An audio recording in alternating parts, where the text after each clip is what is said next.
Bonjour et bienvenue donc dans le point lecture du mois de février. Alors honnêtement, j'ai eu un très bon mois de février encore, dont un coup de cœur. Alors pas que je m'y attendais pas, voilà, mais ça sentait bon. On a fait une lecture commune, on a fait nos zooms du club de lecture de la Cambrousse littéraire. Le premier zoom était très très bien, franchement on s'est bien marré. On a encore agrémenté nos carnets des livres qu'on voulait lire. Alors ça va pas nous aider cette année, cette histoire. Et sinon, bah écoutez, rien de plus. Quoi vous signaler bah si, j'ai sorti mon roman, mais tout le monde s'en fout. D'ailleurs, de toute façon, vous verrez passer au milieu de mes retours de lecture des petites photos. Il y aura sûrement des retours, des photos sur la sortie de mon roman et les chroniques qu'on m'a faites. Parce qu'honnêtement, au mois de février, entre la flotte, le vent, etc., j'ai pas fait grand chose à part travailler pour mes affaires et me reposer parce que ça a été un mois un peu rock'n'roll encore. Mais bon, écoutez, on fait ce qu'on peut. Que vous dire de plus sur les news? Absolument rien du tout, sauf que j'ai commencé à rédiger le roman de 2031, puisque en fait ça devait être celui de 2032. Oui, tous les autres sont déjà écrits, désolé. Mais j'ai repositionné un roman qui sortira au mois de juin ou juillet d'une année. Donc j'étais terminé l'année. Je pense que c'est celui de 2030. Et comme ça, au moins, il sortira au milieu. C'est pas que c'est un roman mineur, mais c'est un roman que j'avais promis de faire et de lancer. Et la personne...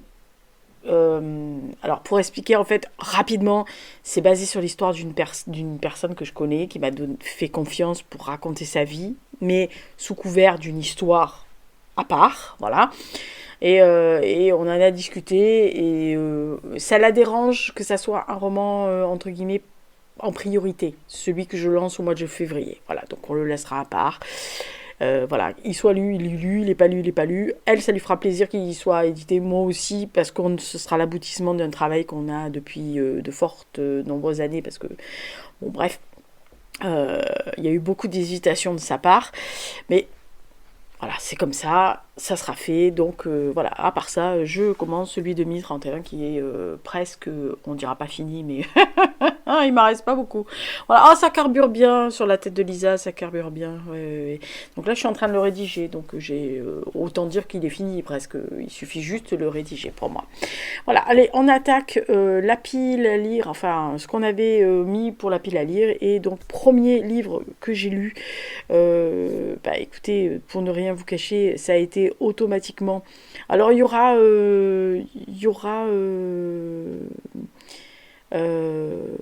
la lecture commune, Louis Sarre sur le toit. Je vais en parler parce que c'est une relecture pour moi, mais le premier que j'ai lu, c'est Le diable se moque bien des histoires d'amour de Brigitte Moreau. On en parle tout de suite.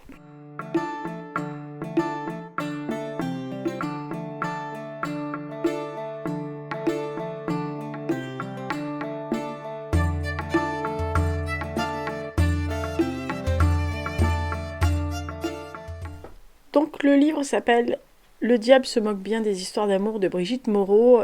Ça a été un cadeau de Noël surprise par ma copine Clotilde. Enfin mon amie Clotilde qui a beaucoup aimé et qui m'a envoyé un truc style un petit mot en me disant je pense que tu vas aimer même si tu vas râler. Oh, wow, j'ai compris pourquoi. Alors, on est dans un pays en Europe qui n'est pas la France, je signale, puisque à un moment donné, ils essayent de partir en France, donc voilà. Où l'État administre absolument tout, y compris les mariages. C'est une société qui est coupée en deux, entre les supérieurs et les inférieurs. Aucun ne se fréquente, bien sûr, et les castes sont hiérarchisées selon le pédigré très détaillé et prédéfini et établi par l'État. Alors, c'est noté comme des quotients. Vous avez le quotient intelligent, le quotient de la beauté, le quotient de l'avenir professionnel de la personne, le quotient de ce qu'elle peut apporter à l'avenir de sa caste et de l'État, et de la richesse. Alors, c'est un classement qui s'est qui s'établit notamment pour les jeunes hommes qui, à 25 ans, ont l'obligation de convoler pour perpétuer, bien sûr, leur caste de supérieur, tout en restant dans le rang, et bien sûr, à s'engager à ne jamais décevoir l'État qui leur fournit donc, sans effort, un travail, une maison, des prestations sociales sans aucun problème, du personnel de maison, tous les avantages de ce que l'on veut dans la vie, etc. En échange d'une seule contrepartie, c'est-à-dire épouser à 25 ans une jeune fille de 19 ans qui, elle, a été qui est de la même caste, bien sûr, mais dont le père a consenti à payer une dot pour acheter ce type-là. Bon, alors quand le roman s'ouvre, nous découvrons donc Mia qui a 19 ans, Clément et Raphaël qui en ont donc 25, qui est le jour des épousailles. C'est d'une sobriété toute économique, hein, on va le dire tout de suite. Tout personne n'a le droit à la parole, sauf le père avec sa dot et l'officier d'état civil qui approuve l'union éventuellement selon le quota. C'est un peu à la foire aux bestiaux, hein. Alors il a un quota de 9,45, tout le monde le veut. Bon bref, donc Mia, elle veut épouser Clément et vice versa, parce qu'ils sont amoureux l'un de l'autre. Le père de Mia est tout à fait consentant sur cette histoire-là. Il a rassemblé une dot plus que conséquente sur le pédigré de Clément, et tout se passe plus ou moins bien, tout le monde est assez confiant, sauf qu'un autre père va surenchérir pour se payer le garçon pour sa fifi chérie qui s'appelle Victoire, et donc évidemment Mia est complètement désespérée, Clément aussi il faut le dire, et elle se voit attribuer l'autre élite de la sélection du jour, un certain Raphaël, qui est vraiment un bon garçon, un bon élève, un bon citoyen, vraiment un vrai gentil garçon, mais qui est complètement largué dans cette histoire. Alors, une fois la transaction établie, on leur explique bien que le couple a 2 ans pour procréer, évidemment pour offrir une descendance au supérieur, si possible un garçon, enfin au moins 2 garçons, voire un garçon et une fille, mais bon, en priorité un garçon, sous peine de dissolution de mariage, mais qui dissolution serait le commencement du déclassement des 2 familles, puisque, outre la honte, il y aurait l'impossibilité de se maintenir dans sa caste, de perdre les points de son quotient, etc. etc. Donc ça induit une certaine forme de pression. Et on va suivre, au cours des mois qui vont suivre, donc Mia, Clément et Raphaël, mais aussi Victoire, et aussi Ève. Alors Ève est une, en fait, gouvernante qui a été embauchée par Raphaël parce que Mia, dès le début, refuse de sortir de sa chambre, refuse de s'alimenter, refuse de même le croiser. Alors il est très patient Raphaël, mais il se dit bon, il faut quand même l'aider, elle est peut-être un peu perturbée, elle est jeune, en plus on lui impose quelqu'un qu'elle n'a pas forcément envie, c'est un peu compliqué. Donc comme il ignore, Ève va rentrer dedans, et de son côté Clément, il est obligé de se conformer avec Victoire, avec qui ça va pas du tout non plus, c'est ce qu'on comprend dans les filigranes, et on va suivre ces 5 personnages et leur évolution. Alors c'est une dystopie où l'amour n'a absolument pas de place dans ce pays qui fournit, comme je vous l'ai dit, la profession, l'habitation, les aides, tout ce que vous voulez, en échange que le citoyen fasse honneur à la note qui lui a été attribuée, à la prestation qui lui a été attribuée, et à la femme ou l'homme qui lui a été attribué. Alors c'est une machine autoritaire, mais là, il y a des personnes qui se débattent ou qui acceptent. En fait, il y a ceux qui se réjouissent d'une telle chance et qui ont été élevés et calibrés pour ça, et ceux qui apprécient aussi la chance qui leur est donnée, mais dont le cœur ne suit absolument pas la cadence. Et bien sûr, la dernière, ceux qui sont rebelles et qui refusent qu'on leur dicte qui et quoi faire, et surtout qui partager son lit, avec qui partager son lit. Alors petit à petit, Raphaël développe des liens, en tous les cas un attachement pour Ève qui est véritablement calibrée comme lui pour être un bon élève, un bon citoyen, etc. Mia et Clément n'arrivent pas à s'oublier, arrivent à se revoir petit à petit, et Victoire, elle joue sa victoire, c'est-à-dire qu'en gros, elle emmerde tout le monde, et quand on est coincé, on est coincé. Alors c'est un roman qui est très facile à lire, parce que très aéré, ça peut paraître assez simpliste, ou léger d'ailleurs, mais ça offre quand même, et tant mieux d'ailleurs, parce que sinon ça serait vraiment de la perte, une réflexion sur les privilèges de naissance, sur l'ascension à la force du poignet, sur la soumission, sur l'éducation, que ça soit une éducation libre ou embrigadante, et le fait que les raisons du cœur et de la raison, pas forcément rentrent pas forcément dans la même porte. Et ça parle aussi de l'impact d'une société de plus en plus élitiste à plusieurs vitesses, où en gros là, l'intelligence artificielle qui serait ces quotients calculés, qui serait là pour déterminer en fait le bon grain de livret, afin en fait d'obtenir le meilleur pour la société, pour l'État, quoi qu'il en coûte aux autres. On s'en fout. Alors, bien sûr, tout le monde trouvera un personnage qui résonne en lui. Tout le monde se posera la question à la lecture, qu'est-ce que j'aurais fait à la place d'un tel ou un tel.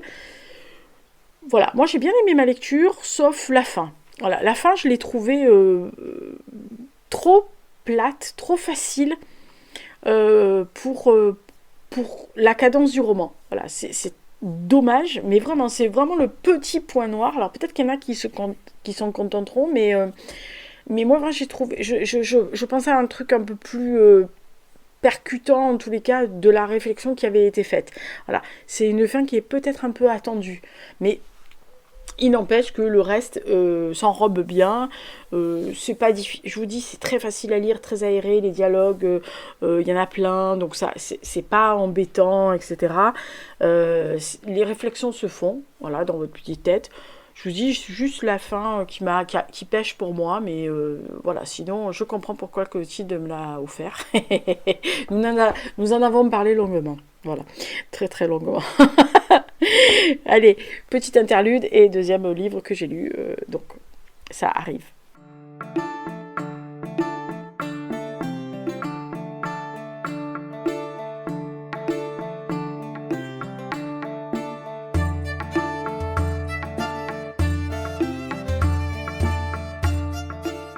Deuxième lecture, alors c'était mon petit Papa Noël personnel, hein, parce que quand je l'ai vu dans les sorties, je crois que c'était octobre-novembre qu'il est sorti, ça s'appelle Cache-Cache de Soren Vrestrup, donc c'est la suite de octobre que j'avais beaucoup aimé, donc évidemment c'était mon cadeau de Noël, je l'ai mis sur la liste du Papa Noël, le Papa Noël il était gentil, me l'a apporté, il est gentil ce Papa Noël. Alors, on le sait, les écrivains nordiques de polar ont un souffle particulier.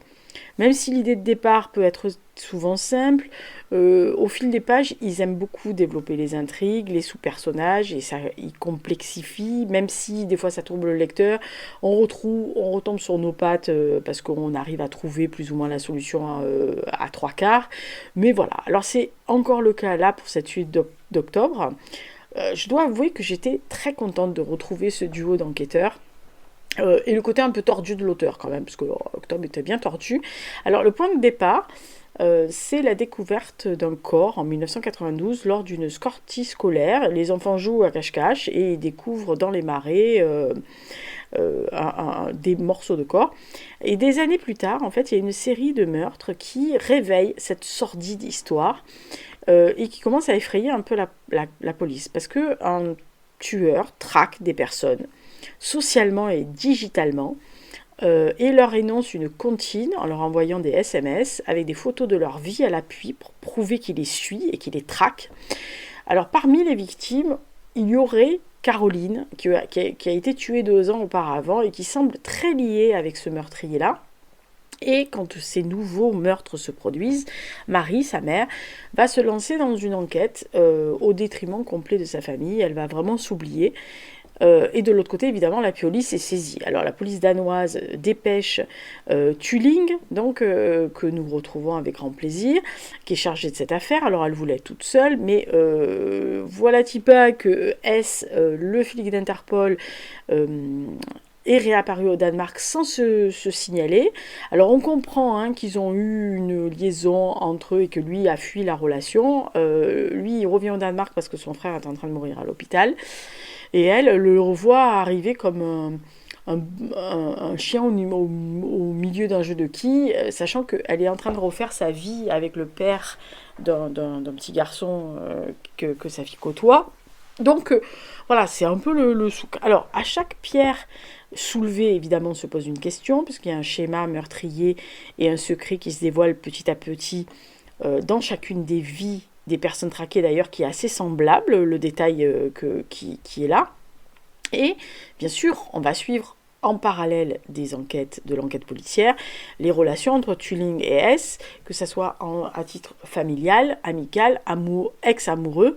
Alors chacun possède ses failles, ses faiblesses, ses remords, ses regrets, ses emmerdements en tout genre, y compris la vie de famille pour Tuling, sans compter bien sûr sur le fait que cette enquête et les relations professionnelles ne vont pas du tout aider, hein. Ah, pas du tout. Alors, ça se passe entre révélation, traque, douleur des familles, parce que franchement, bon voilà, c'est guergué. Moi, j'ai trouvé que le personnage de Marie était vraiment très beau, parce que c'est tout en douleur rentrée, sourde et désespoir face à ce manque de réponse qui concerne sa fille, parce qu'on ne sait rien, et le fait qu'elle fonce tête baissée pour trouver. Et cette pression politico-policière tout le temps. Alors Cache-Cache, c'est quand même un roman qui se lit avec avidité, même si on connaît les mécanismes des Nordiques, même si quelquefois on arrive à trouver qui fait quoi et qui a fait qui va faire quoi, parce que voilà, mais là, un peu comme dans Octobre, c'est des chapitres qui sont courts, qui sont très rythmés, c'est quand même une belle pavasse. Alors, je vous le dis tout de suite, il y a 2-3 longueurs qui sont longues. Voilà, je répète longue, parce que 2-3 fois, alors c'est pas sur des pages et des pages, hein, mais 2-3 fois vous dites ouais, non, mais là c'est bon, tu l'as déjà dit, voilà. Mais ça se justifie, l'auteur le justifie, donc voilà, mais ça peut paraître long. Moi j'ai été happée, hein, personnellement, par l'histoire, par les histoires personnelles des personnages, par les choses trappes qui arrivent, et autres, pas joyeuseté d'ailleurs.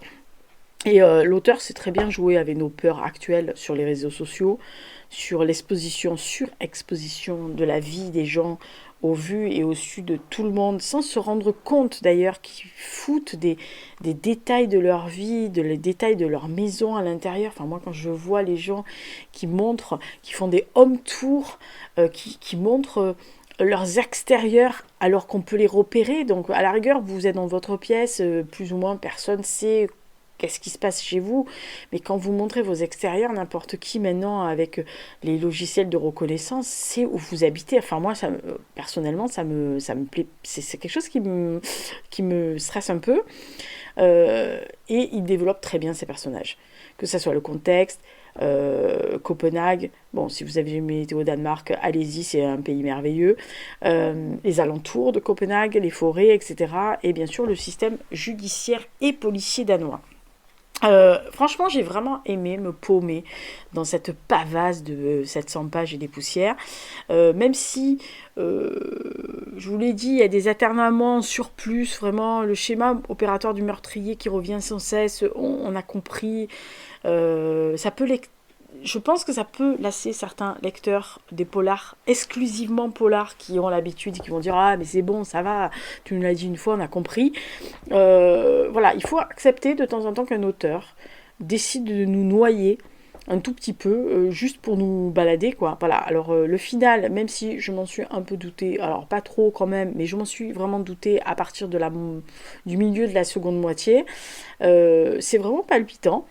Ça s'enchaîne très très vite d'ailleurs à la fin, et puis là on se dit ah merde quand même là oui d'accord, voilà, donc Soren Vestrup, encore un bon opus. Moi j'ai bien aimé retrouver ce duo, et j'espère que, enfin lui il a trouvé la bonne recette et le bon duo, donc j'espère qu'il va continuer, parce que franchement c'est très agréable à lire, et évidemment il y a des rebondissements personnels, donc on se dit ah bah non, on va pas rester sur ce truc, hein.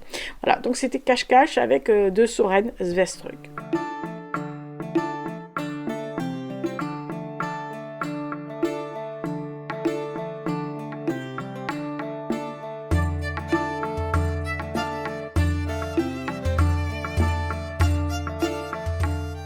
Troisième que j'ai lu, alors ça a été le coup de cœur du mois, et ça, sûrement il finira largement dans l'année. Ça s'appelle Le chemin des âmes de Joseph Boyden. Donc je remercie là officiellement Noémie de me l'avoir recommandé. Alors c'est vraiment un roman où dès la 80e page, j'ai dit que c'était un coup de cœur, et j'en étais sûre, et ça s'est pas démenti jusqu'à la fin. Alors on est en 1919 en Ontario, et on découvre en fait une vieille femme de la tribu Cree qui vient de quitter sa forêt, qui se rend en canoë euh, à une gare pour récupérer un homme qui revient, en fait un soldat qui revient de la Grande Guerre. Son ami, enfin ce monsieur et son ami étaient partis avec l'armée canadienne pour lutter contre l'Allemagne aux côtés de la France, et contre toute attente en fait, parce qu'on avait annoncé à cette dame qui s'appelle Niska que son neveu était mort, elle voit débarquer Xavier, son neveu, qui revient meurtri, unijambiste, gravement atteint moralement. Et à ce moment-là, Niska n'a qu'une seule obsession, c'est l'embarquer dans le canoë, descendre le fleuve de 3 jours de voyage, le ramener chez eux, et décider de le sauver contre lui-même, puisqu'en fait il est hanté par tout ce qu'il a vu là-bas. Et c'est un récit qui se dédouble à 2 voix en fait, puisque c'est des récits alternés entre ceux de Niska et ceux de Xavier. Lui, il est addict à la morphine parce que dû à l'amputation et au fait qu'il souffre énormément. Il retrace ses années doucement. Il nous explique qu'il est parti avec son amie Elijah, qu'ils étaient très contents de partir. Il découvre la camaraderie avec les autres. Il a une isolation volontaire parce qu'il ne parle pas trop bien la langue anglaise. Mais il découvre principalement, surtout, l'horreur de la guerre, la drogue, le sang, les tripes, la déchéance, la peur. Il se remémore petit à petit la folie meurtrière qui va s'emparer de son ami dans ses tranchées. Et son esprit erre ainsi, en fait, entre la volonté de mourir parce qu'il n'a plus envie de vivre et celle qui se trouve dans ce canoë, donc la vie que sa tante lui offre et lui déroule aussi pour essayer de le sortir de là. Et donc, durant ces 3 jours de route, en fait, peut-être que ça peut le sauver ou pas. D'ailleurs, le titre originel est Voyage de 3 jours, qui est pour moi beaucoup plus évocateur, même si le chemin des âmes, mon amie américaine qui est d'origine amérindienne m'a expliqué que c'était tout à fait justifiable, parce qu'il y a un chemin, en fait, il y a un rebord, si vous voulez, au moment où la personne peut mourir ou peut continuer à vivre. Voilà, l'âme bascule d'un côté ou de l'autre. Et de l'autre côté, on a le récit de Niska, qui, elle, persévère à rattacher son neveu à la vie, à ce monde, à leur histoire, et donc elle va lui conter son enfance, lui parler de sa sœur, qui est la mère de Xavier, de toutes les traditions cri, l'héritage culturel, mais aussi la défense du peuple face aux assaillants, du peuple avec la nature. Elle vieillit, elle lui dit qu'elle va mourir bientôt, et elle refuse que tout ça disparaisse avec elle. Et l'alternance de ces 2 récits, de ces 2 personnes, de leur personnalité en fait, des 2 histoires personnelles, c'est absolument bouleversant. Que ça soit par l'horreur ou par l'espoir qui s'entremêle et s'appelle constamment dans ce récit. J'ai trouvé ce récit d'une humanité de part et d'autre, même dans l'horreur de la guerre et des tranchées, dans la mort qui rôde tout le temps, absolument magnifique. Le fait qu'il descende cette rivière, que l'eau coule, qu'il porte ce duo, que ce canoë porte ce duo, qui est une équipe qui a été malmenée par la vie d'un côté comme de l'autre, où il y a un manque de reconnaissance de leur tribu, la perte d'un être cher, parce qu'il ne faut pas oublier qu'ils ont perdu des gens autour, et puis cette nature qui est à la fois qui maltraite autant qu'elle aime, parce que en fait il faut vivre avec, et donc elle peut être aussi terrifiante que ce qu'elle peut être entourante. Et c'est aussi un constat magnifique sur la destruction des peuples des natifs, alors là en l'occurrence au Canada, que ce soit leurs rites, leurs coutumes, par ces hommes blancs, en fait, ces envahisseurs qui sont arrivés en se disant on est les maîtres du terrain, dégagez, il n'y a plus rien à voir. C'est absolument affligeant, mais ça on le sait depuis des décennies, hein, on n'a pas inventé. Et puis il y a la Grande Guerre aussi qui est montrée comme absurde, traumatisante pour tous ces hommes qui ont perdu leur âme, en fait, et sûrement même d'ailleurs quelquefois leur foi en l'être humain, mais qui ont été obligés de revenir dans la vie civile, normale, entre guillemets, avec les traumatismes qui se tapaient derrière. C'est véritablement un roman avec une histoire, une émotion, mais hyper forte. Euh, Moi, j'avais mon petit cœur qui battait très très fort quand je lisais ce livre-là. Vraiment, c'est un livre magnifique. Vraiment. Il y a rien à en redire sur ce livre-là. Il est vraiment, vraiment à la limite du parfait, quoi. Il n'est pas parfait, mais parce que nul n'est parfait et aucun livre n'est parfait. Mais vraiment, pour moi, ça a été une très très bonne lecture et vraiment, ça a été un coup de cœur. Donc, merci beaucoup à Noémie. Euh, je ne sais pas si j'ai cité les autres personnes, mais comme je les avais citées dans la pile à lire, voilà. Mais là, vraiment, un coup de cœur, ça se signale.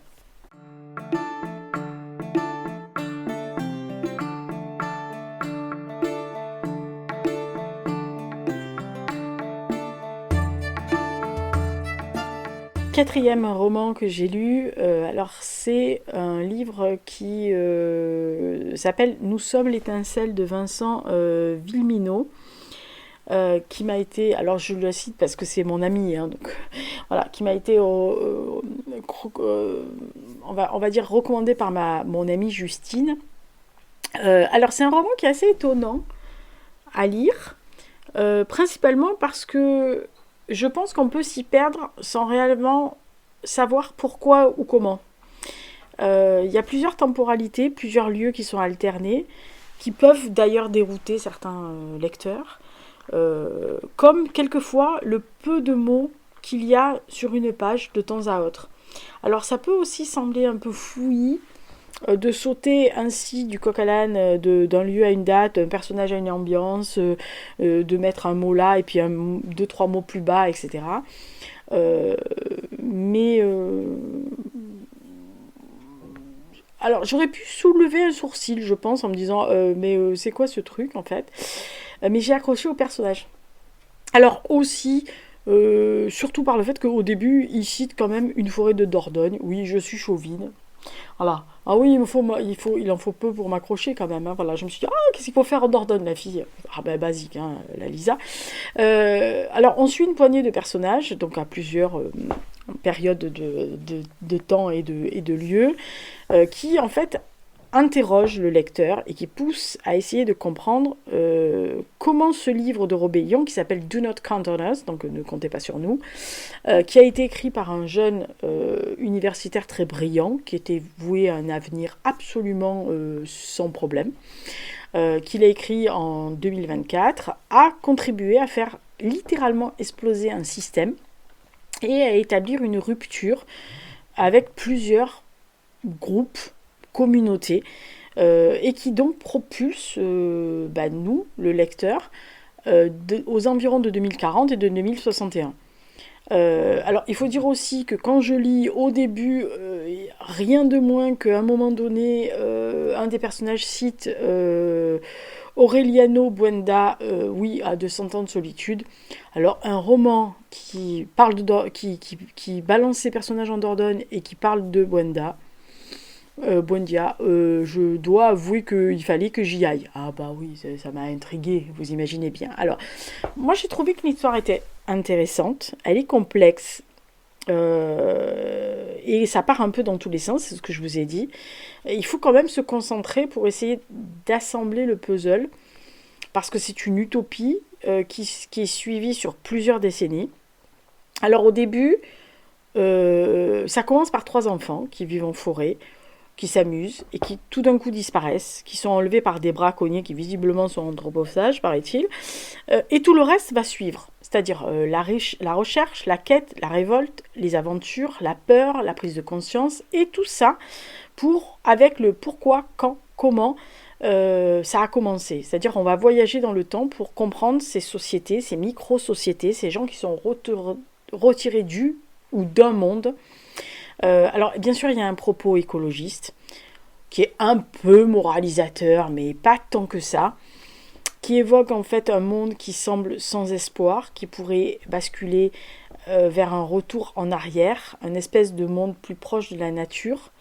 Alors, une nature qu'on passe bien évidemment à tort bienveillante, et qui va pas du tout apprécier, qui va bien nous le faire payer un de ces jours, et elle est bien en train de commencer à nous le faire payer, ah bah elle va nous massacrer la gueule, hein. On va s'en prendre plein la tronche, hein. Voilà, à force de dire on est les plus beaux, les plus forts, voilà. Alors moi, ce qui m'a parlé, et d'ailleurs pour la raison pour laquelle j'ai trouvé ce roman accrocheur malgré quelques petits beaux défauts, c'est le constat sur la famille. J'ai trouvé que le, l'idée, et ce qui est vrai, l'idée de la famille qu'on reçoit et donc quelquefois on subit, on connaît tous ça, hein, et celle qu'on se crée, c'est-à-dire les amis, des gens de notre famille qui sont très éloignés mais qu'on raccroche comme des proches, et qu'on forme autour de nous, en fait, pour en gros traverser des épreuves de la vie, qu'elles soient belles, dures, joyeuses, tristes, etc. Pourtant, en fait, je pense que le livre, et peut-être que j'ai tort, mais les gens qui l'ont lu me le diront, mais le sujet principal du livre, c'est véritablement, en fait, la liberté et la responsabilité que nous devons à la Terre, à notre planète, à nous, et surtout aux générations à venir. Voilà. C'est un roman qui est assez surprenant. Il n'est pas forcément facile à expliquer dans son ensemble, on va dire, parce qu'il est un peu, comme je vous dis, c'est fouillis. Alors fouillis, pas dans le mauvais sens du terme, hein. Voilà. Mais quand même, mais qui apporte un propos assez étonnant. Alors après, c'est un roman, je pense, qui fait partie de ces livres où soit vous aimez tout de suite et vous y rentrez, vous finissez, soit au bout de 30 pages, 40 pages, vous décrochez, vous dégagez. Voilà. Soit on accepte le parti pris de l'auteur, ce côté un peu foutraque, et de changement de temps, de temporalité de gens, de machin, d'idées, de lieux, etc. Soit je pense que dès les premières pages, on raccroche pas le wagon et on s'en va. Voilà. Après, je sais il y a des polémiques, parce que quand j'ai fini de le lire, je suis allée poser mon avis sur les plateformes. Et comme je fais d'habitude, c'est-à-dire qu'après lecture et après avoir posé ma chronique, mon avis, je vais voir deux, trois. C'est-à-dire que généralement, je vais voir les deux plus basses de notes et les deux plus hautes. Pour voir si les gens, qu'est-ce qu'ils en ont passé, alors que moi j'étais au milieu, ou voilà. Pour savoir pourquoi les gens avaient aimé parce que moi j'ai détesté, ou le contraire, ou les gens qui comme moi sont au milieu et se disent ah bon, il y a des gens qui ont adoré ce truc-là, putain, qu'est-ce qui s'est passé, voilà, ou qui ont détesté en disant oh quand même, faut pas exagérer. Et en fait j'ai vu qu'il y avait une polémique qui s'était établi, notamment dans les avis très très négatifs, parce qu'effectivement l'auteur, comme beaucoup d'auteurs dans les romans, et moi y compris, on met des citations. Moi je mets des citations, il y a des gens qui citent pour entamer le roman. Moi je cite, les citations que je mets généralement, c'est pour en gros donner des indices sur l'ensemble du roman. Voilà, sur la ligne directrice, en gros. Il y a des gens qui font pas attention et qui me disent après, putain, ah ouais, c'était marqué là. Bah ouais, un peu. Alors, bien sûr, vous pouvez pas concevoir ce que je vais mettre et la fin et ce qui se passe, mais c'est vraiment des choses qui collent, en gros, à l'esprit du personnage principal ou d'un des personnages. Et là, effectivement, il cite un texte, une chanson, en fait, des paroles de Noir Désir. Donc évidemment, je conçois et je comprends que c'était très mal pris par certaines personnes qui ont, je pense, même pas lu le roman et qui ont même pas voulu continuer en disant non, non, moi je peux pas cautionner un livre qui s'ouvre sur une citation d'une chanson de Noir Désir, parce que quand tu as été un homme abject, etc., ce qui est tout à fait vrai, on est d'accord sur la question, revenez pas, gueulez pas. Mais voilà, moi, ceci n'engage que moi, mais en tant que romancière, je comprends le procédé de l'auteur. De mettre une citation, quelle qu'elle soit, qui colle avec le propos qu'il veut faire passer. Voilà. Après, que vous soyez d'accord, pas d'accord, etc., je suppose que dans la vie de tous les jours, vous tenez des propos que si vous étiez à la place d'un auteur et que vous faisiez ceci en tribune ouverte, vous vous prendriez du bois vert. Donc, quelquefois, il faut se mettre, comme le chant de Dépêche Mode, hein, walking in my shoes. Hein, tu te mets à ma place de temps en temps et tu essayes de voir. Alors, les traits Je comprends, hein. Il y a des gens, j'ai discuté avec quelqu'un sur ce sujet-là, justement à propos de ce livre-là, qui m'a dit oui, mais tu comprends, moi je peux pas.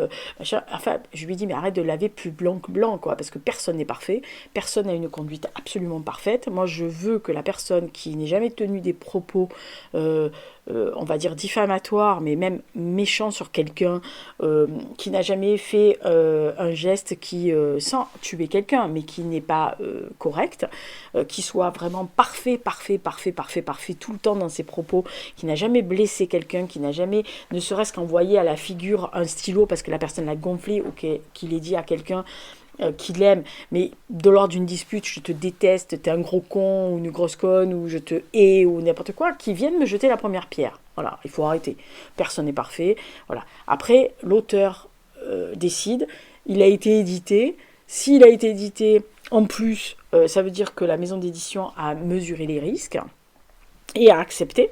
Donc voilà, moi ça m'a posé aucun problème éthique, hein, je vous le dis tout de suite. J'ai lu, j'ai fait ok, j'ai lu la citation, je connaissais la chanson, j'ai lu la citation, j'ai vu ça, je fais ah putain il va se faire allumer. Ah bah ça va pas louper quand j'ai regardé les avis, hein. Voilà, donc écoutez, chacun est libre de ses propos. Après, on cautionne ou on cautionne pas, mais moi j'ai lu le livre et du coup, c'est le contenu du livre et non pas la citation qui était importante. Donc voilà, mais je le précise parce que je sais que ça a déchaîné les passions sur certaines plateformes. On va passer aux autres, hein.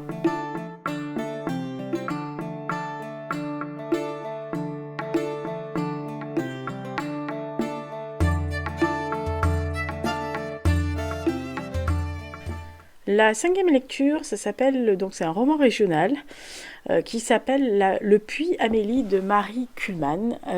Alors c'est un roman régional qui nous plonge en fait quelques années avant, pendant et un peu après la Première Guerre mondiale, principalement en Alsace. Donc, comme on le sait, l'Alsace et la Moselle ont été ballottées entre la France et l'Empire prussien allemand pendant des décennies. Alors, on va croiser plusieurs destins de femmes et d'hommes qui n'ont que peu d'options en fait pour travailler sur cette terre, surtout quand leur commerce et ou leur activité viticole les pousse à trouver un autre travail. Et en fait, la seule autre possibilité qu'ils ont, c'est la mine de potasse. Qui a des puits à plus de 600 mètres de profondeur, qui use les corps, les âmes et ronge la vie des gens par tous les trous, entre guillemets, dû à la potasse, aux conditions de travail dans la mine et évidemment toutes les ramifications et les dangers qu'il peut avoir avec. Alors Marie Kuhlmann, en fait, elle évoque la vie difficile de plusieurs personnages, de courageux ou de malmenés. Alors nous avons par exemple Antoine qui est amoureux fou de Jeanne depuis l'enfance et qui se fait éconduire comme un malpropre après qu'il se soit promis le mariage, puisqu'elle va lui préférer un vigneron qui est beaucoup plus vieux qu'elle mais qui est beaucoup plus riche que Antoine. On a aussi Augustin qui est un enfant abandonné qui a été maltraité, torturé par les personnes qui l'ont gardé après, qui va fuir en Champagne, où il va trouver non seulement une voie dans le travail de vigneron, notamment dans les vins pétillants de Champagne, mais aussi une famille qui va l'adopter et qui va être véritablement aimante pour la première fois de sa vie. Nous avons Blanche, qui est une jeune fille au début du roman qui a 16 ans, qui est volontaire, aimante, qui aide beaucoup son papa dans son commerce. Et quand celui-ci est contraint et forcé d'aller travailler ailleurs, elle va décider de se faire engager dans l'administration de la mine pour pouvoir rester pas loin de son père. On a aussi Anneliese, qui est l'amie de Jeanne au début, qui est avec un garçon qui va les conduire aussi pareil. Et elle va croiser la route d'Augustin. Et tout ça va faire que ces personnages vont se croiser, se recroiser, etc. Pas forcément toujours dans les bonnes conditions. Et on a aussi deux personnages qui sont en filigrane tout le temps dans le roman, c'est-à-dire Madame Zurker, qui est donc la patronne, très avant-gardiste, qui a vraiment existé d'ailleurs, et un certain Kurt Friedrich, qui est en fait allemand, qui est le chef du fond de cette mine, et qui incarne la droiture, mais qui va provoquer pas mal d'émoi à droite, à gauche, dans tous les coins. Alors c'est un roman qui est très facile à lire.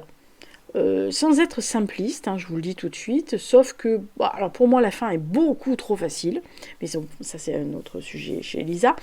C'est des destins qui se croisent, des histoires qui peuvent être romanesques, quelquefois un peu trop, mais qui sont bien. Mais par contre, le fond de l'histoire est très intéressant, parce qu'en fait, le sujet principal, c'est tout simplement le destin de ces Alsaciens. Et alors, il ne faut jamais oublier les Mosellans, hein, parce qu'ils s'en sont pris plein la gueule aussi par la même occasion, depuis 1871. C'est un territoire qui parlait très peu le français, très peu l'allemand, qui parlait essentiellement la langue alsacienne. Et quand ils sont devenus allemands en 1871, en fait, en gros, tous ceux qui n'étaient pas allemands de souche, on va dire, n'avaient aucune possibilité d'accéder à des postes de responsabilité. Voilà. Ceux qui étaient restés après 1871, c'était plus ou moins ceux qui n'avaient pas les moyens de laisser tout derrière eux pour regarder la partie française, ce qui s'est passé pour d'autres personnes qui sont parties. Alors oui, quand la guerre se déclare en 1914, eh bien, logiquement, sauf ceux qui avaient fui ou qui avaient fait les classes, d'ailleurs un des personnages qui était en Champagne lors de sa majorité pour faire ses classes dans l'armée, a fait ses classes pour la France, tous les autres étaient restés en Alsace, donc ils ont évidemment combattu sous l'uniforme allemand. Et quand cette partie est redevenue française en 1919, 18 et 19, en fait, c'est les Français qui sont arrivés en vainqueurs et qui ont traité les Alsaciens, et donc les Mosellans, hein, on ne va pas les oublier, même s'ils ne sont pas présents dans ce roman, mais ils sont associés, de manière aussi méprisante que les Allemands le faisaient. Voilà. Et jusqu'à ce que 1939, ils redeviennent allemands, alors qu'ils étaient fiers d'être français et qu'on les engage dans les malgré nous. Non, mais quand ça veut pas, ça veut pas. Voilà. Et non seulement, évidemment, après en 1939, il y a beaucoup d'Alsaciens qui sont partis, notamment beaucoup sont partis en Dordogne. Hein. C'est pour ça que je connais quand même bien, parce que mes grands-parents avaient des amis qui avaient fui en 1939 devant l'arrivée allemande et qui ont dit nous, plus jamais on est allemands, donc ils étaient venus se réfugier en Dordogne. C'est vraiment un roman qui, à travers ces destins-là, en fait, trace l'histoire très intense, très bouleversant, très triste de ce coin de France qui est très très beau. Voilà, donc vraiment c'est un très joli roman régional. Je vous dis, le seul truc moi c'est mon truc, hein, c'est que à la fin je l'ai trouvé trop facile et notamment l'itinéraire de Blanche, quoi. C'est vraiment ce personnage d'ailleurs qui finit le roman pratiquement. Et vraiment je m'attendais à beaucoup, alors ou mieux ou pire. Ça, c'est une autre discussion. Mais voilà, pas aussi facile que ça. Et beaucoup trop facile pour moi, cet enchaînement. Voilà, donc, mais c'est dommage. Mais sinon, honnêtement, voilà, c'est pas pour 2 dernières pages que Lisa a râlé que le reste n'est pas bien. Non, c'est bien écrit, c'est agréable, c'est fluide, c'est facile à lire. Vraiment, il n'y a rien de difficile. Et puis ça se suit comme un roman régional. Il y en a certains qui sont plus forts que d'autres, faut le dire. Moi, par exemple, Marie-Paul Armand, je trouve qu'elle a une écriture beaucoup plus soutenue. Mais c'est mon avis personnel, voilà. Par contre, appel à la population. Si vous avez un roman régional ou un auteur régional mosellan qui a écrit sur à peu près cette période ou qui a écrit sur l'histoire de sa région, etc., balancez les infos, parce que c'est vrai que j'ai cherché, mais c'est souvent Alsace qui revient. Alors j'ai tapé Moselle, on m'a sorti des trucs, mais honnêtement, moi, le guide touristique, non. Hein, voilà. Enfin, c'est pas que j'aime pas, j'y suis passée, mais je veux dire, c'est pas un guide touristique ou un guide culinaire que je cherche. Voilà, donc c'est un roman, ou alors l'histoire de la Moselle, mais ça, l'histoire de la Moselle... c'est des romans historiques, enfin des livres d'histoire, donc ça on peut les trouver facilement. Mais des auteurs de romans régionaux pas connus, qui s'attachent à un corps de métier, comme les romans régionaux la plupart du temps. Voilà, vous me trouvez un Daniel Croze mosellan, ça m'arrangerait. Voilà.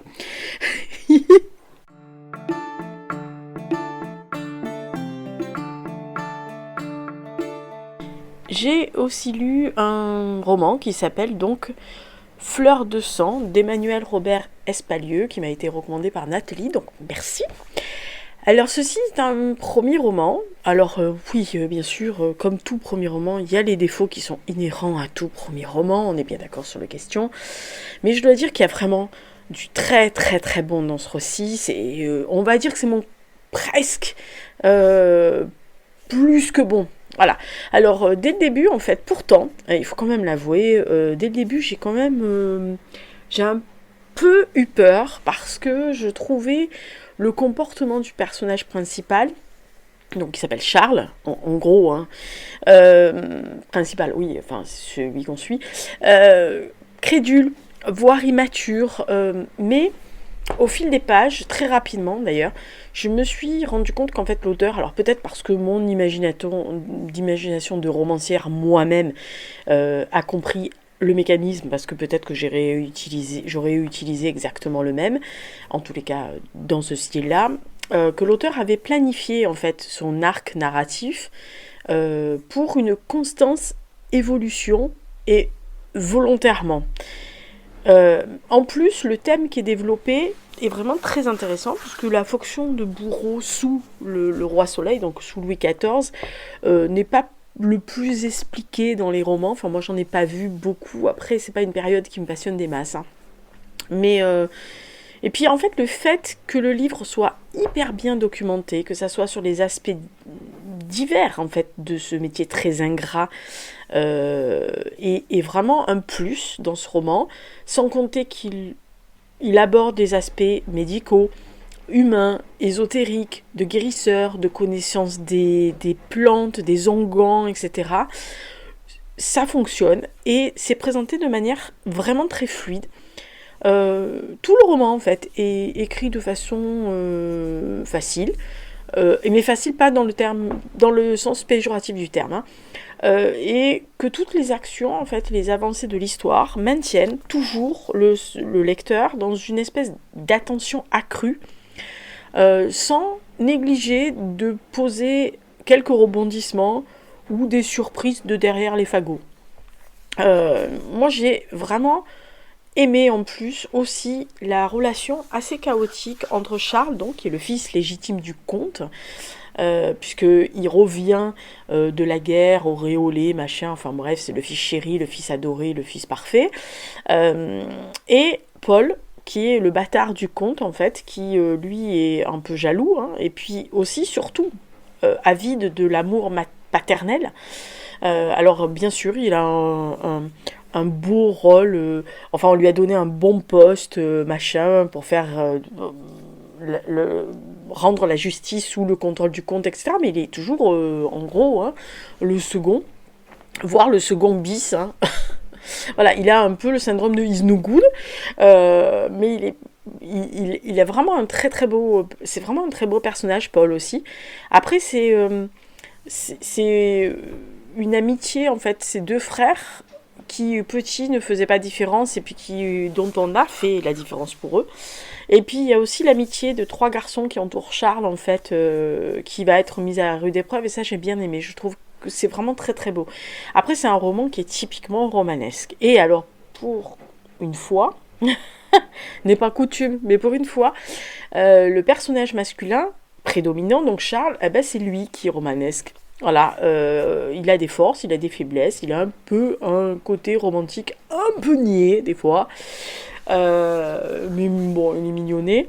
Alors moi je dois avouer que j'ai trouvé la romance un peu trop superficielle, facile, trop superficielle. Ça m'a pas accroché parce que j'ai trouvé que le côté romanesque de Charles, de tomber fou amoureux de Marguerite à la première vision, alors elle est forcément sublimement belle, sublimement bien foutue, ses yeux sont parfaits, enfin bref... alors c'est ça aussi le genre que quelquefois ça peut énerver parce que on tombe amoureux, fou de quelqu'un, on sait que ça existe, on est au courant.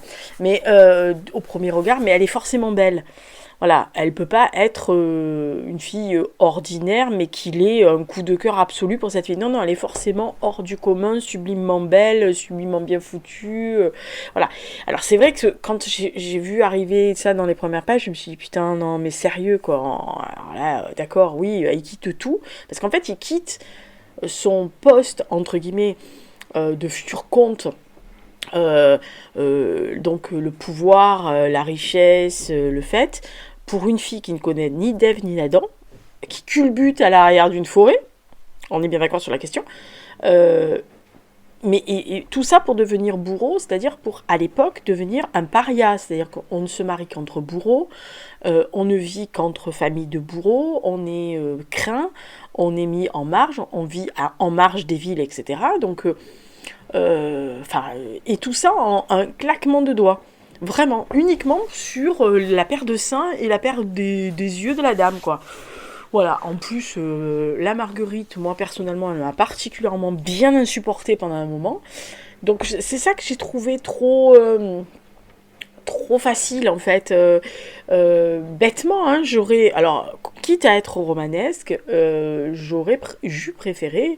Peut-être que je l'aurais tourné comme ça, c'est peut-être pour ça que moi je cale sur ce côté-là, mais j'aurais peut-être développé le coup style la maîtresse du conte en faisant crever le vieux. Euh, en mettant qu'à faire, en l'installant comme une maîtresse cachée avec un enfant, parce ils se marient, ils ont un enfant, donc avec un enfant derrière, machin, etc. Mais elle resterait la fille du bourreau, donc la fille Oni, et donc lui ne veut pas se marier parce il est amoureux d'elle, mais qu'il la cache. Voilà. Et que après on développe l'histoire en, en disant que bon, bah, le fait quand le vieux meurt, bah, il refile le fardeau à son frère, en fait, le bâtard du comte, et que lui se casse avec la dame. Ou qu'il fasse autre chose avec la dame, ouais. Mais là, je me suis dit, putain, en 10 secondes chrono, parce que il a culbute à l'arrière de la forêt, il quitte tout. Bon, je veux bien qu'on quitte tout par amour, machin, mais à l'époque, avec la charge qu'il avait, l'éducation qu'il a reçue, parce qu'il est vraiment carré, le garçon, voilà, ça m'a semblé un peu. Il était un peu trop niais, un peu trop crédule.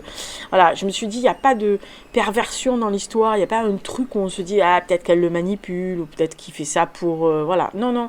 Donc c'est vrai que l'histoire, à part ça, l'histoire, les conséquences des actes qui sont passés présents et tout ce qu'on veut dans l'histoire et les détails qui sont fournis sur la charge, même la charge d'ailleurs du conte et du reste, hein, font qu'en fait je me suis laissée facilement embarquer dans le roman, qui est bien écrit, qui est une écriture vraiment fluide et en plus, comme je le dis et je le souligne, qui bénéficie vraiment d'un intérêt sur le métier de bourreau et les arcanes sous la vie de Louis XIV. Et ça, voilà, nonobstant mon côté peu romantico-niais et cuculapraline, je dois avouer, hein, j'ai un gros problème avec ça.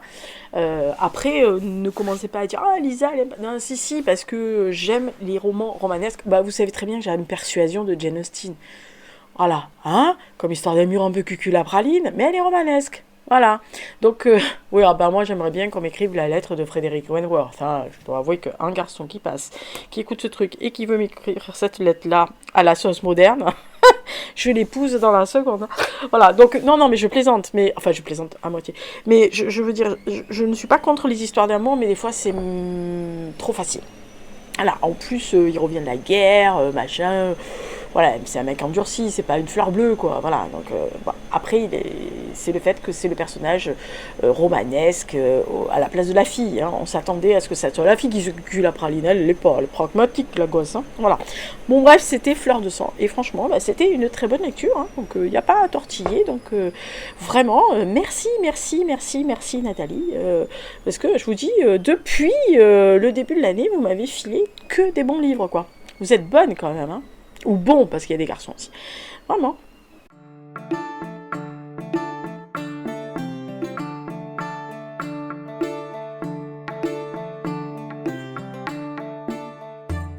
Et avant que je ne vous parle de la lecture commune qu'on a fait, enfin, que j'ai laissé faire, hein, parce que à part fournir un podcast, j'ai pas fait grand chose sur le Hussard sur le toit de Jean Giono, je vais vous parler de ma dernière lecture, qui est vraiment le coup de cœur du mois.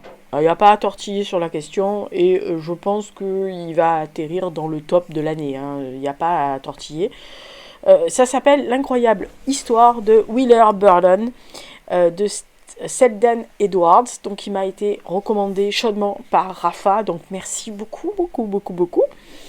C'est un incroyable voyage, vraiment, vraiment, c'est incroyable. Bon bref, c'est l'histoire de Wheeler Burden, qui est un cas à part depuis sa naissance en fait. Il est le fruit des amours d'une jeune Anglaise exilée en Californie, pacifiste juive, etc., qui est la veuve d'un jeune bostonien idéaliste et qui a été résistant lors de la Seconde Guerre mondiale et torturé par la Gestapo. Et qui s'appelait donc comme son fils, en fait en gros il s'appelle Frank Standish Burden junior, senior, enfin vous savez comment, troisième du nom, etc., qui a disparu, donc est mort. Et ce Wheeler, en fait, qui s'appelle pas Wheeler, hein, que tout le monde appelle Stan au début, est un excellent lanceur de baseball, il est fan de Victor Hugo, il adore 93, tiens, comme moi. Il est fan de mythologie, il tient des discours philosophiques lors des promenades avec Meumin. Et un jour, il va devenir Wheeler. Je vous laisse découvrir pourquoi ce surnom. C'est sur ses partenaires sportifs qui vont lui donner ça. C'est vraiment un être atypique.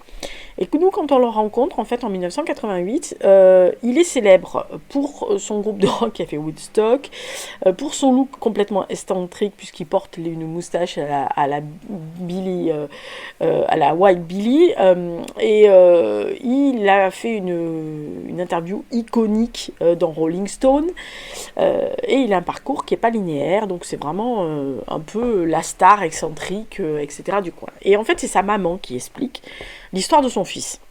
Donc tout est écrit de la perspective de sa perspective, oui, de sa mère.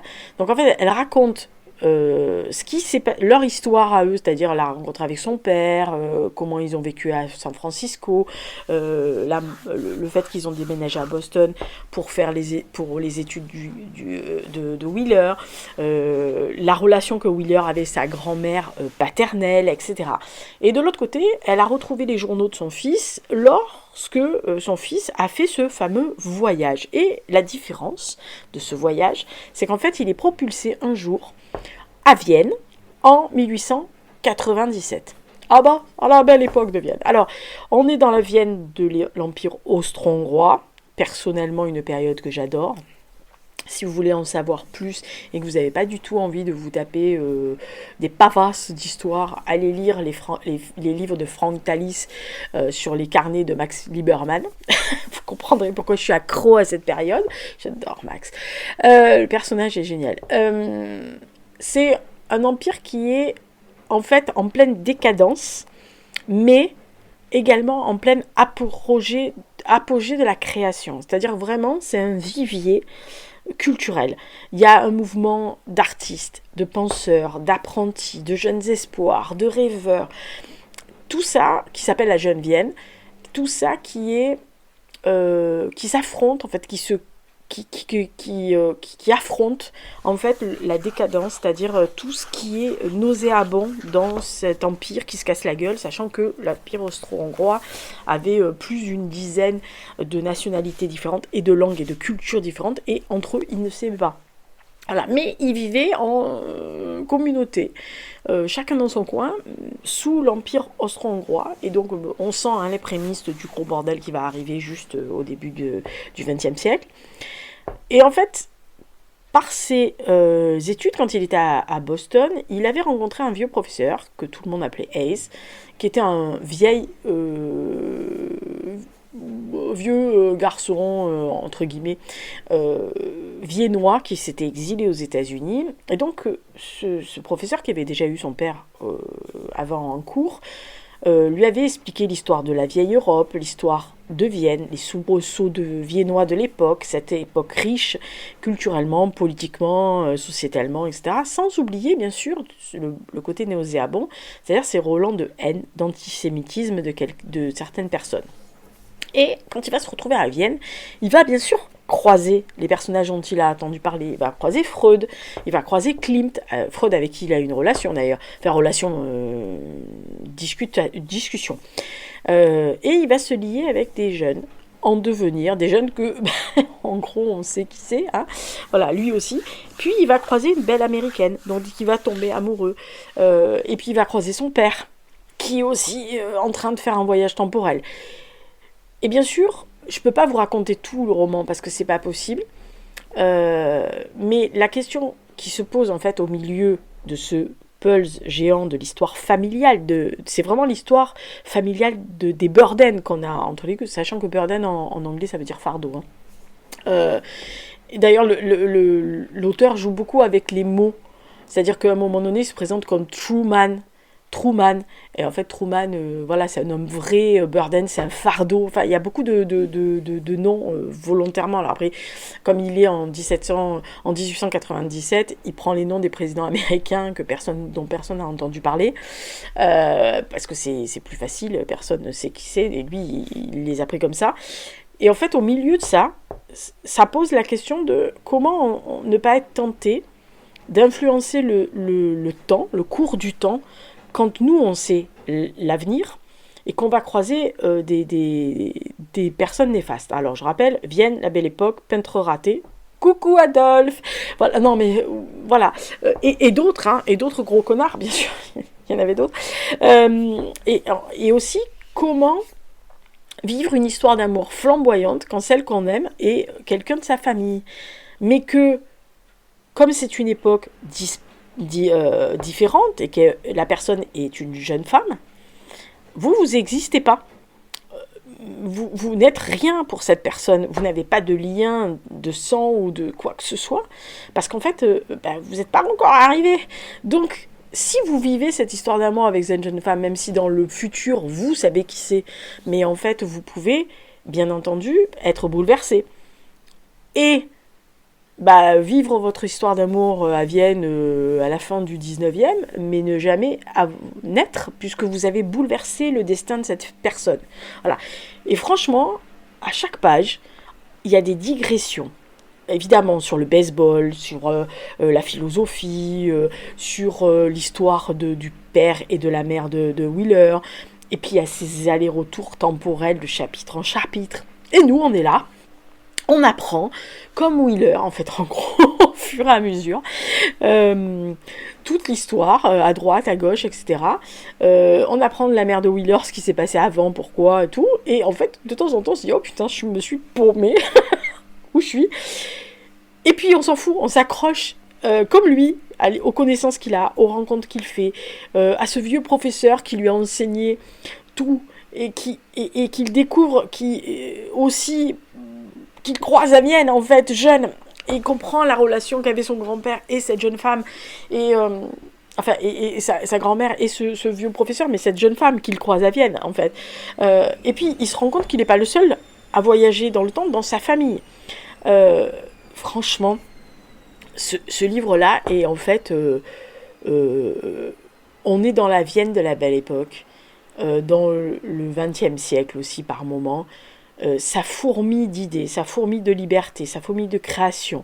On voit autant les perpétuels progrès, que ce soit quand Wheeler croise un musicien comme Buddy Holly, qui est un de ses héros, qui va à Woodstock, qui joue en première partie des Rolling Stones, qui fait des trucs complètement loufoques, il a une relation de presque 25 ans avec une femme qui s'est mariée avec un autre, mais qui est sa maîtresse, etc. Et puis de l'autre côté, vous avez, par bribes, quand il est dans Vienne, à cette époque de Vienne, la résistance, l'antisémitisme, la haine qu'on sent d'autres pays, et puis ce basculement impérial qui approche et qui mènera à la Première Guerre mondiale, on le sait, hein, ça s'est décidé là, dans l'Empire austro-hongrois, et vraiment c'est un sacré voyage dans le temps, c'est un sacré personnage, vraiment, j'ai adoré Wheeler. Alors, il y a des longueurs, hein, on est d'accord, mais on s'en fout. Il y a des idées folles dans ce texte parce que ça part tous azimuts parfois. Et on se dit, oh mon Dieu, mais qu'est-ce que c'est? Et en fait, l'incroyable histoire de Wheeler Burden, c'est vraiment un roman à lire, à humer, à déguster. Moi, j'avais juste envie de me recasser à Vienne, que je connais, de m'attabler avec ce pot-au-feu, là, le Tafelspitz, qui est vraiment délicieux, et un café viennois avec de la crème, s'il vous plaît. Putain, n'allez pas à Vienne sans demander ce café particulièrement bon, qui décape mes intestins. Personnellement, j'ai beaucoup de mal à l'enquiller, la crème, ça. Oh, mais bon, mais vraiment, je dirais que c'est un bel appétit, quoi. J'ai envie de vous dire bon appétit en lisant ce livre-là. Pas parce que ça parle de cuisine, c'est parce que ça parle de... j'ai vraiment adoré ce livre. Vraiment, j'ai bouffé les plus de 500 pages. Dans les transports en commun. J'ai même loupé mes arrêts le matin et même à un moment donné le soir parce que j'étais tellement prise dans mon truc que je me suis rendu compte, j'ai levé le nez parce que je voyais des gens monter, descendre, j'ai dit, ah mais il y a beaucoup de monde qui descend là, je fais, ah putain c'est mon arrêt. Voilà, donc franchement, écoutez, lisez, et donc merci à Rafa, l'incroyable histoire de Wheeler Burden, franchement c'est le coup, je vous dis, c'est le coup du cœur du mois, mais ça va être dans la pile à lire, enfin le top de l'année, parce que c'est sûr que c'est un personnage qui va rester très longtemps dans ma petite tête. Alors, nous avons effectué une lecture commune. Alors, je rappelle que chez moi, les lectures communes, c'est généralement, je laisse les personnes libres de lire ce qu'elles veulent, au moment où elles le veulent, sans leur imposer le nombre de pages. Et je produis un podcast. Et sur l'onglet communauté dans Patreon, j'ai fait un sous-dossier avec le hussard sur le toit. Et chacun est libre d'agrémenter. Donc, il y a des personnes qui ont trouvé des explications dans une vieille édition de Jean Giono du Hussard sur le toit. Donc généralement je laisse assez libre lors de ces lectures communes, parce que ce que j'aime le plus, c'est que les gens lisent et n'aient pas peur de le lire. Je sais qu'il y a des personnes qui étaient un peu impressionnées, il y en a d'autres qui ont trouvé ça un peu long sur les descriptions ou autres, mais c'est ce que j'aime. Alors moi, je dois dire que j'en suis à ma 3e relecture du roman. C'est un roman complexe, hein, mais j'ai encore adoré ses côtés entre aventure, romanesque, et puis les réflexions sur les relations humaines, sur la contemplation aussi, parce qu'il y a des moments contemplatifs dans cette histoire. Et puis j'ai encore vraiment adoré ma relecture, quoi. Il n'y a pas à tortiller. Alors oui, les descriptions sont longues, mais moi j'ai trouvé que c'est vraiment empli de la beauté vraiment provençale. Alors et je parle à toutes les personnes qui ont arpenté la Provence dans son entièreté, ça leur parlera. Voilà, parce que ça parle le long de la Durance, on parle de la campagne, on parle des petites villes, et puis il y a même cette vision romanesque qui donc donne le titre du livre. Et on sait que Giono a réfléchi longtemps sur le texte, il y a eu plusieurs titres possibles, etc. Parce qu'en fait, c'est Angelo sur les toits de Manos qui fuit, et dans les descriptions, on sent l'odeur des charniers qui sont aux alentours pendant la fuite sur les toits, etc. Et donc on est avec Angelo qui avance, c'est un hussard italien, et il avance sur les routes, et en fait le choléra aussi, et en fait il nous entraîne à sa suite.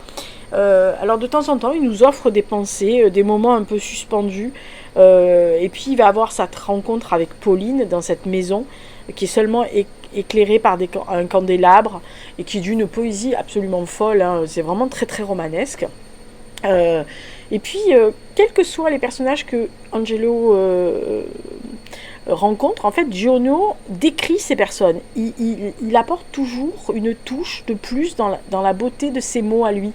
Que ce soit les chemins parcourus par Angelo et Pauline, que ce soit les conversations passionnés qu'ils ont et parfois interrompus, puisque en fait il arrive quelque chose, ils arrêtent et puis ils reprennent peut-être un peu plus loin. Ça donne en fait au lecteur, toujours je trouve ce livre-là, la possibilité d'avoir une réflexion personnelle en marge de ce qui est développé dans le roman. Et puis Giono, il n'y a pas à tortiller, il aime la Provence, ça se sent. Il montre la chaleur accablante d'un soleil d'été qui fait autant suffoquer que réchauffer les personnes. Moi, je peux vous assurer que connaissant cette chaleur-là, c'est très suffocant. Alors, ça fait rêver, on va dire, le 3/4 du pays qui généralement se trouvent sur la grisaille pendant 8 mois de l'année, nous on les troquerait bien nos 5 mois de chaleur, hein, je vous le dis tout de suite. 1 mois et demi, 2 mois largement, 1 mois et demi ça nous suffirait, parce que quand vous avez 30 la nuit, avec une chaleur moite, etc., sauf à être dans l'arrière-pays, mais quelquefois dans l'arrière-pays provençal, la Drôme provençale, des fois même la nuit, vous suffoquez même à la campagne. Franchement, c'est difficile à gérer. Mais il y a une luminosité différente. Il y a une luminosité différente. Il y a ce ciel qui est bleu, qui a une couleur de bleu qu'on ne voit pas ailleurs. Pour connaître la Nouvelle-Aquitaine, même quand il y a des très très beaux jours d'été, des très très belles journées où le ciel est bleu, le soleil au zénith, etc., ça n'a pas la même couleur. Voilà, ça n'a pas la même couleur, ça n'a pas la même odeur. Et lui, il décrit ça et il fait passer les odeurs. C'est-à-dire, on sent la mort, on sent les spasmes, on sent l'odeur ressentie par les mourants, on sent les charognards.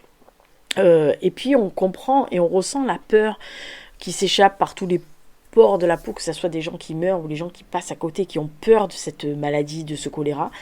Et puis, j'aime encore plus la façon dont Giono a laissé en suspens les divagations du hussard, quoi. Voilà, et qui, je pense, interpelle le lecteur pour ce qu'il ferait lui sur les pensées de ce que nous on ferait à sa place ou ce qu'on aurait fait, etc. Enfin, franchement, voilà, c'est encore une belle lecture, vraiment. Et relecture en tous les cas pour moi, et j'espère que ça a été une bonne lecture pour les personnes qui l'ont faite. Et puis, n'hésitez pas, de toute façon, c'est accessible sur SoundCloud, le podcast sur le hussard, donc n'hésitez pas à aller voir si ça vous intéresse, voilà.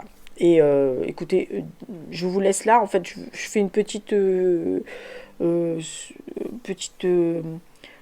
sortie, un outro, et puis on se retrouvera le mois prochain pour la prochaine le prochain point lecture. Voilà, c'était toutes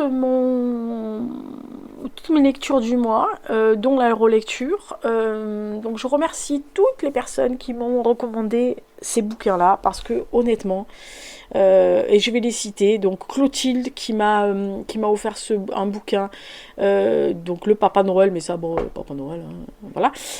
Justine, Rafa, Nathalie, Noémie, et la maman de Lila qui m'ont en fait donné l'occasion de lire tous ces bouquins. Franchement, ce fut encore un régal. Le mois de mars, je pense que ça va être pas mal du tout. J'ai une petite appréhension sur un bouquin, je suis pas sûre, mais bon, en tous les cas, j'ai vraiment eu un très très très bon mois de février. J'en ressors vraiment à chaque fois ravie, donc comme quoi vous connaissez quand même mes goûts, puis vous avez des très bons goûts, surtout vous. Voilà, vous avez des très très bons goûts, des très bonnes coups de cœur, puisqu'en fait c'était le but du jeu de me donner vos coups de cœur en poche pour que je les lise. Donc écoutez, punaise, waouh, oh, ça me plaît moi cette année, franchement, je pense que c'est une bonne idée que j'ai eue. Voilà. Prochaine vidéo, je n'en sais rien, sachant que, comme je vous l'ai dit, peut-être que vous avez vu mon post dans la communauté sur YouTube. Je vous laisse aller le voir parce que je ne vais pas m'étendre sur le sujet ni polémiquer sur le truc. Voilà, en gros, voilà, les vidéos ne sont pratiquement que peu vues. J'ai que toujours les mêmes abonnés, on va dire 7-8 qui commentent les vidéos. Et j'ai de plus en plus de likes négatifs. En fait, avant, j'avais que des likes positifs, même si j'en avais 2. J'avais, mettons, 10 ou 12 positifs et j'avais pas de likes négatifs. Là, je commence à en avoir 5-6 à chaque fois. Et pas parce que c'est un truc réflexe, hein, c'est des personnes qui viennent unliker mes vidéos, donc visiblement ça ne plaît pas.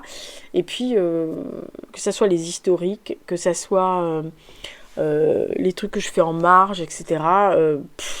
Voilà, la genèse, n'en parlons même pas, les genèses, même pas en rêve, les thématiques, tout le monde s'en fout, Lisa papote, ça fait moins de 50 ou 60 vues, ça prend du temps. je suis désolée, par exemple la vidéo sur les années 80, ça m'a pris le temps de fouiller tous mes carnets, de choisir vraiment mes préférés que j'avais lus par décennie, de chercher des vignettes qui correspondent aux livres que je possède, etc. D'enregistrer, de monter, parce que là il faut que je vous montre les photos. Donc ça prend du temps. Et je suis désolée, mais moi, je perds du temps. Alors soit de lecture, soit de dessin, soit de crochet, soit de faire des choses pour les gens qui me suivent vraiment. Voilà. Donc j'ai décidé qu'il n'y aurait plus que la pile à lire. Le point lecture, alors la pile à lire sera forcément le premier jour du mois, que ça soit un mercredi, un lundi, on s'en fout, le premier jour du mois. Le dernier jour du mois, il y aura la pile à lire, le point lecture. Alors normalement que j'ai fini ou pas, mais je me débrouille toujours pour finir dans les temps de toute façon. Et au milieu du mois, je vais reprendre le 15 du mois, donc voilà, premier, 15 et le dernier jour du mois, donc 28, 30... 31, 30 ou 31 sauf en février, donc 30 ou 31 du mois, le point lecture. Et au milieu du mois, donc le 15, je reprendrai le bilan slash culturel slash tout.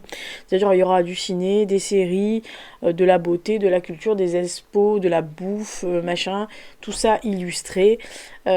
Si j'ai le temps, j'en ferai un de visu, mais je suis pas sûre. Au montage, ça fera moins de temps à faire parce que comme ça au moins je prendrai des photos et je vous montrerai. Voilà, je vais voir parce que j'avais prévenu en mois de septembre que je laissais 5-6 mois pour voir si ça fonctionnait ou pas. Écoutez, non. Voilà, donc je sais qu'il y a meilleur ailleurs, qu'il y a des chaînes qui sont vachement mieux ailleurs, etc.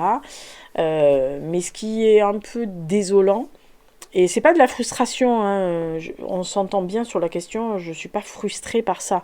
C'est juste que je constate que c'est juste du travail, quelquefois pour rien, de faire des montages, de trouver des idées, de prendre le temps de les faire, de vous faire des choses visuellement. Par exemple, les thémas historiques, ça prend du temps de préparer le texte, de l'enregistrer, bon ça c'est pas grave puisque je fais en live et je ne fais pas de coupure, mais d'aller chercher des illustrations, de monter les illustrations, de vous faire un PowerPoint, de caler les images selon le texte, etc.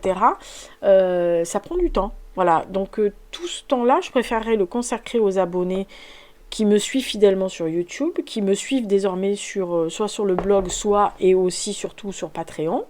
Je rappelle qu'elles sont pour la plupart, 3/4, même 99%, toutes à titre gratuit sur Patreon. Donc je préfère m'occuper des personnes qui me suivent, qui sont fidèles, qui veulent vraiment... qui me disent vraiment qu'elles aiment ce que je fais. Parce que c'est vrai que je me suis aperçue discrètement sur d'autres chaînes que je peux regarder de temps en temps qu'on vient piocher dans mes affaires, mais on ne me cite jamais. Voilà, sur Instagram c'est pareil, ah là là, en MP, ah mais je t'adore, il y a des lectures qu'on trouve pas ailleurs, mais jamais je suis citée. Jamais il y a un repost sur une story Insta, on me tague pas, on s'en fout. Donc des fois je me dis, bon bah d'accord, c'est pas pour ça que je le fais, mais si on respecte le travail des gens, on le fait. Voilà, c'est comme les gens qui me lisent mes romans et qui me disent en MP ou par mail, j'adore ton roman, etc. Et il n'y a pas de commentaires sur soit Babelio, soit Livre Addict, soit Amazon, soit sur The Book Edition, qui est quand même l'endroit où on trouve mes romans, donc ou sur Rakuten, voilà. Et si les gens voient des avis sur un livre, ils se disent ah, il y a des lecteurs, donc du coup c'est pas mal, voilà. Donc c'est un peu compliqué toujours ça, parce que d'un côté vous vous dites bon je fais pas ça pour la gloire, et vous le savez, ni pour les likes, mais d'un autre côté voir qu'il y a des vidéos qui sont sur des chaînes où elles ont un nombre de abonnés moindre que le mien, et elles ont le double de vues et le double de commentaires, voire le triple, je me dis merde, alors c'est moi peut-être, hein, c'est peut-être mon ton, c'est peut-être moi qui ne vais pas. que peut-être que vous aimez pas ce que je dis, peut-être que vous aimez pas ma liberté de ton, peut-être que les gens qui écoutent se disent ah elle te fait chier, elle est toujours en train de ramener sa science, etc. Bon bah si vous voulez que je sois débile, non. Voilà, si vous voulez que je dise des conneries, que je raconte ma vie et que je vous raconte mes malheurs, les malheurs de Lisa, bah non, je le ferai pas. Voilà, donc c'est un truc qui me convient pas. Moi j'ai fait ça pour qu'on échange, pour qu'il y ait beaucoup des commentaires, que les gens on ait vraiment des échanges sous les vidéos ou sous les podcasts ou sous les blogs, ou les articles de blog, etc. Et bah, voilà, je vous dis, à part les vraiment le peu qui commentent sur le nombre de vues, quand il y a 150 personnes qui regardent une vidéo et qu'il y a 7 commentaires, bah, vous vous dites, bon ok, donc tous les autres qui ont vu la vidéo en entier ou partiellement, ils en ont rien à carrer de ce que tu fais. Voilà. Donc, bah écoutez, je vais travailler pour les 7 ou 8 personnes qui sont abonnées fidèlement et qui regardent tout le temps les vidéos. Donc voilà, je reprends le programme culturel tous les mois parce que je sais qu'il y en a plein qui m'ont dit oh ça nous manque, ça nous manque. Ah bah écoutez, c'est que pour vous. Voilà, parce que les autres ne regarderont pas. Donc on s'en fout. Allez, bon mois de mars de lecture. J'espère que ça va vous plaire pour vous, etc. Et puis merci encore à celles qui commentent et ceux qui commentent tout le temps. Et qui, surtout, m'ont donné leurs influences pour l'année. Pour l'instant, je ne vous reproche rien. C'est bien, hein. Oh là là. Bon, ça va bien arriver à un moment donné. J'espère pas. Mais s'il y a un livre que j'ai pas du tout aimé, que j'abandonne et tout, je vais être stressée pour la personne, moi. Mais elle m'en voudra pas, cette personne-là, je pense pas, ça m'étonnerait. Allez, ciao, à la prochaine.